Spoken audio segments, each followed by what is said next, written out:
Hello everyone. तो आज हम टॉपिक अपना स्टार्ट करेंगे जो कि है इम्पोर्टेंस ऑफ प्लानिंग।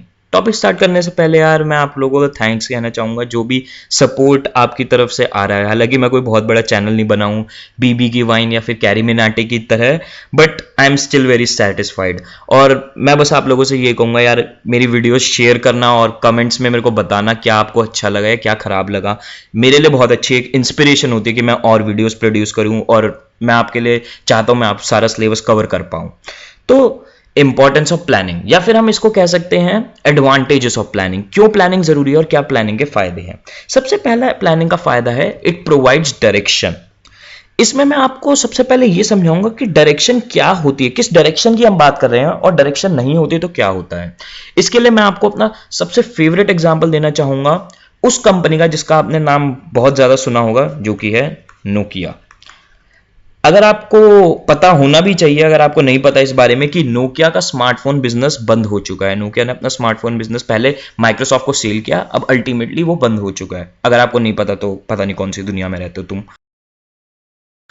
तो नोकिया का स्मार्टफोन बिजनेस बंद हुआ ये सबको पता है, बट इसका बंद होने का रीजन बहुत इंटरेस्टिंग है, बहुत एक प्रैक्टिकल चीज है जो आपको जरूर पता होनी चाहिए बिजनेस के बारे में। और अब हम इसको समझते हैं। एक्चुअल में नोकिया का बंद होने का रीजन ये था कि नोकिया के अंदर 3 कंपनीज बन गई थी, 3 ऑपरेटिंग सिस्टम बन गए थे। एक था मीमो, मैंने मीमो की, हाँ, एक था विंडोज, एक था मीमो और एक था सिम्बियन। अगर आप ज्यादा टेक्निकल नहीं हो और आपको नहीं पता बलाएं क्या है, तो ये बस एंड्रॉयड और आईओएस, एप्पल के आईओएस की तरह 3 ऑपरेटिंग सिस्टम है जो नोकिया में आते थे। पहले सिम्बियन आता था, फिर विंडोज आया और मीमो आया। तो नोकिया में हुआ क्या कि ये 3 अपने अंदर ही कंपनीज बन गई। विंडोज की अलग कंपनी, मीमो की अलग और सिम्बियन की अलग। और उसकी टॉप मैनेजमेंट की, नोकिया की टॉप मैनेजमेंट ने कुछ नहीं किया, कोई डायरेक्शन प्रोवाइड नहीं करी कि ये तीनों कंपनीज में से या तो बंद हो जाए, तीनों में से 2, या फिर ये तीनों कंपनी साथ में काम करके एक अच्छा प्रोडक्ट बनाए। ये तीनों कंपनीज आपस में कंपीट कर रही थी। विंडोज मीमो और सिम्बियन को हटाना चाहती थी, वो चाहती थी इनकी बैंकरप्सी हो जाए, मीमो उन दोनों को और सिम्बियन इन दोनों को चाहती थी बंद हो जाए। तो ये रैदर देन कि बाहर की कंपनीज के साथ कंपीट करे, एप्पल या फिर एंड्रॉयड जो उस टाइम इतनी अच्छी इनोवेशन कर रहा था, ये उनसे कंपीट करने की बजाय आपस में ही कंपीट कर रहे थे। और जब आप अपनी ही कंपनी में आपस में ही कंपीट कर रहे हो, आपकी कोई डायरेक्शन नहीं है काम करने की, तो फिर ऑब्वियसली बात है उस कंपनी का कोलैप्स होना ही है। आप बाहर से कंपीट करने के बजाय अपने अंदर ही कंपटीशन कर रहे हो। तो इस वजह से नोकिया इनोवेट नहीं कर पाई, कुछ नए डिवाइसेस नहीं बना पाई सक्सेसफुल, और कंपनी बिल्कुल कोलैप्स हो गई नोकिया। तो इसका यहां पे प्लानिंग के कॉन्टेक्स्ट में इसका क्या मतलब हुआ कि देखो, अगर हम प्लान बनाते हैं तो हमारी कंपनी को डायरेक्शन मिलती है। मानो हम सैमसंग है और हमने प्लान बनाया कि नवंबर तक हमें S8 लॉन्च करना है। तो अब हमने कहा, अपने R&D research and development department को कहा कि भाई फटाफट से रिसर्च तेज करो और अगस्त तक या जुलाई तक फोन प्रिपेयर कर दो गैलेक्सी S8। हमने फाइनेंस डिपार्टमेंट को कहा कि R&D डिपार्टमेंट के लिए पैसा इकट्ठा करना चालू करो। HR department, human resource department को कहा कि R&D रिसर्चर्स हायर करो। और मार्केटिंग डिपार्टमेंट को कहा कि अब लोगों में एक्साइटमेंट क्रिएट करो हमारे नए फोन की, और एडवर्टाइज करके उन्हें इन्फॉर्म करो हमारा नया फोन आने वाला है। तो ये हुआ क्या, हमने अपना गोल सेट किया, प्लान बनाए। इससे हुआ क्या कि सारे डिपार्टमेंट्स को एक डायरेक्शन मिल गई, हर बंदे को पता है उसे क्या करना है। तो एक कंपनी कॉमन डायरेक्शन में चल रही है और अपना गोल अचीव कर पा रही है, रादर देन कि जैसा कि नोकिया के साथ हुआ कि कोई डायरेक्शन नहीं है और फिर अल्टीमेटली कंपनी का फेलियर हो गया। नेक्स्ट पॉइंट है रिड्यूसेस रिस्क ऑफ अनसर्टेनिटी। इसका क्या मतलब हुआ कि हम, जैसे इसमें आपको एक चीज कहना चाहूंगा कि मैंने एक वीडियो बनाई थी स्टेप्स ऑफ प्लानिंग। अगर वो वीडियो नहीं देखी तो सबसे पहले यहां बैठ के ये वीडियो मत देखो, खड़े हो और वो वीडियो देख के और फिर बैठ के दोबारा ये वीडियो स्टार्ट करना। तो हमने उसमें एक पॉइंट पढ़ा था स्टेप्स ऑफ प्लानिंग में, ऑफ डेवलपिंग प्लानिंग प्रीमिसेस। उसमें हम एज्यूम करते थे, उसमें हम कैलकुलेट करते थे, एंटिसिपेट करते थे कि फ्यूचर में क्या पॉजिटिव और नेगेटिव हमारे साथ हो सकता है। तो अब इसका यहां पे क्या मतलब है कि प्लानिंग में हम एज्यूम, डेवलपिंग प्लानिंग प्रीमिसेस में हम कैलकुलेट कर लेते हैं कि हमारे साथ ये अनसर्टेनिटी, ये नेगेटिव हो सकते हैं फ्यूचर में, और हम उसको अपने आप को प्रिपेयर कर लेते हैं। मतलब क्या हुआ, जैसे आज सुबह मैं पढ़ रहा था कि सीमेंट कंपनीज पे 6700 करोड़ का फाइन लगाया सीमेंट कंपनीज के ट्रेड यूनियन ने, क्योंकि उन्होंने कुछ प्राइस फिक्सिंग करी थी।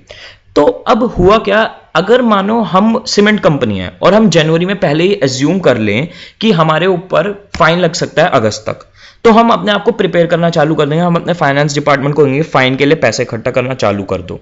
तो एकदम हम पे फाइन लगा तो हमारे पास ऑलरेडी पैसे थे, तो प्लानिंग की वजह से हमारा जो रिस्क ऑफ अनसर्टेनिटी थी वो कम हो गई। अगर हम प्लान नहीं बनाते, हम ऑलरेडी अपने फाइनेंस डिपार्टमेंट को नहीं अवेयर करते इसके बारे में, तो होता क्या, एकदम हम पे फाइन लगता और शायद हमारे पास पैसे नहीं होते फाइन भरने के लिए, या फिर हमें दूसरे डिपार्टमेंट्स का पैसा फाइन भरने में लगाना पड़ता और हमारा बिजनेस बहुत बुरी तरह डैमेज हो सकता था। तो प्लानिंग से हमने रिस्क ऑफ अनसर्टेनिटी खत्म करने की कोशिश करी, रिड्यूस करने की कोशिश करी। इसमें एक पॉइंट आपकी बुक में बहुत एम्फेसाइज किया गया है कि planning anticipate not eliminate the risk of uncertainties. इसका क्या मतलब हुआ कि प्लानिंग से हम एंटीसिपेट कर सकते हैं कि क्या हमारे साथ बुरा हो सकता है, बट हम उसको रोक नहीं सकते, हम बस अपने आप को उसके लिए प्रिपेयर कर सकते हैं। मतलब क्या हुआ, मानिए हमने एंटीसिपेट किया कि अगले महीने अर्थक्वेक आने वाला है। अब हम अर्थक्वेक को रोक नहीं सकते, हम टेक्टोनिक प्लेट्स की मूवमेंट, अर्थ में जाके हम हाथ मार के टेक्टोनिक प्लेट्स की मूवमेंट नहीं रोक सकते। हम बस अपने आप को प्रिपेयर कर सकते हैं, एरिया इवैक्यूएट कर सकते हैं, मेडिसिन और फूड सप्लाई तैयार कर सकते हैं, हम अपने आप को तैयार कर सकते हैं उसके लिए, बट हम उस चीज को रोक नहीं सकते क्योंकि वो बिजनेस एनवायरनमेंट का पार्ट है, जो बिजनेस एनवायरनमेंट के चैप्टर की वीडियोस में ऑलरेडी कवर भी कर चुका हूं। हमारा उस पर कोई काबू नहीं है। तो थर्ड पॉइंट है फैसिलिटेट डिसीजन मेकिंग। इसमें अगेन स्टेप्स ऑफ प्लानिंग के पॉइंट्स आते हैं। स्टेप्स ऑफ प्लानिंग में 3 पॉइंट्स थे। Identifying alternative courses of action, evaluating, जिसमें हम अलग अलग ऑल्टरनेटिव कोर्सेज ऑफ एक्शन के पॉजिटिव नेगेटिव निकालते थे और फिर हम सेलेक्ट कर लेते उनमें से बेस्ट ऑल्टरनेटिव।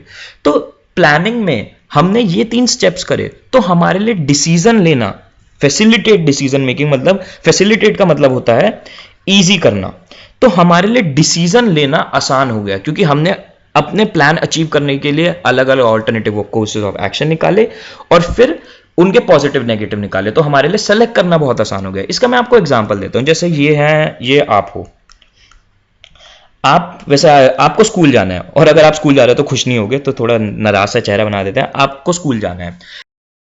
अब स्कूल जाने के लिए आपके पास अलग अलग तरीके हैं, या तो आप पैदल जा सकते हो, या तो आप बस से जा सकते हो, या तो आप ऑटो से जा सकते हो।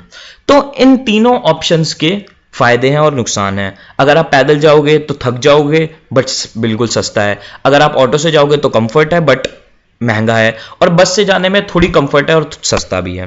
तो आपके पास ये 3 ऑल्टरनेटिव हैं, वॉकिंग, बस, मेरी राइटिंग को माइंड मत करना, या फिर ऑटो। तो अब हमने सबके पॉजिटिव और नेगेटिव निकाले, जो कि मैंने अभी बोले, वॉकिंग के, बस के और ऑटो के। अब हमारे लिए डिसीजन लेना आसान हो चुका है। अगर हमारी जेब में पैसे हैं, बहुत सारे पैसे, तो हम ऑटो ले लेंगे। अगर हमारे पास नहीं है, अगर हम थोड़े पैसे हैं तो हम बस ले लेंगे। अगर हमारे बिल्कुल पैसे नहीं तो हमें पैदल स्कूल जाना पड़ेगा। तो फिर क्या हुआ, हमने ऑल्टरनेटिव कोर्सेज ऑफ एक्शन को इवैल्यूएट किया और फिर अपनी सिचुएशन के अकॉर्डिंग डिसीजन ले लिया। हमने प्लान बनाया पहले से ही, इस वजह से हमारे लिए डिसीजन लेना बहुत आसान हो गया। और मुझे लग रहा है इस वीडियो में बहुत ज़्यादा टाइम हो चुका है। बचे हुए पॉइंट मैं अगली वीडियो में कंटिन्यू करूंगा, उस वीडियो को देख लेना।